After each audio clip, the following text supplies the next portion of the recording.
ખોડલધામના 4 zone છે. ખોડલધામ સૌરાષ્ટ્ર, ઉત્તર ગુજરાત, મધ્ય ગુજરાત અને દક્ષિણ ગુજરાત. દક્ષિણ ગુજરાત માટે તૈયારીઓ ઘણા ટાઈમથી અમે કોશિશ કરી રહ્યા હતા, પણ સમયની વાત છે તો સમય માટે ગઈકાલે 42 વીઘા જેટલી જમીન સંપાદન થઈ છે. સાથે સાથે વધુ જગ્યા મળે એની પણ કોશિશ અત્યારે અહીંના લોકલ ટ્રસ્ટીઓ દ્વારા કરવામાં આવી રહી છે. આ સંકુલમાં આસ્થા માટે ભવ્યથી ભવ્ય મા ખોડિયારનું મંદિર બને અને સમાજની સેવા માટે આરોગ્ય, શિક્ષણ અને સમાધાન પંચ જેવા કાર્યો અહીંયા હાથ ધરવામાં આવશે. મને પણ આપની જેમ સોશિયલ મીડિયા દ્વારા જાણ કરવામાં આવી છે કે ખોડલધામ કદાચ અહીંયા ચાલુ કરવામાં વાત ચાલી રહી છે, તો સારી વાત છે. કદાચ 2 સંકુલ બને તો લોકો વધારે ફાયદો થઈ શકે.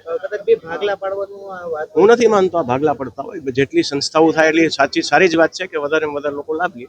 અત્યારે ઓલરેડી પાટીદાર સમાજની કડવા લેવા વચ્ચે તો ભાગલા પડે છે, પરંતુ અંદરો અંદર બીજા ભાગલા પડશે સંસ્થાઓમાં. હું બિલકુલ આપની વાતમાં સહમત નથી. હું એવું જ માનું છું કે જેટલી સંસ્થાઓ વધે એટલું કાર્ય થાય, એટલી સેવાઓ થાય. આવા જ અવનવા વિડીયો જોવા માટે ફોલો કરો ઇન સેકન્ડ્સ.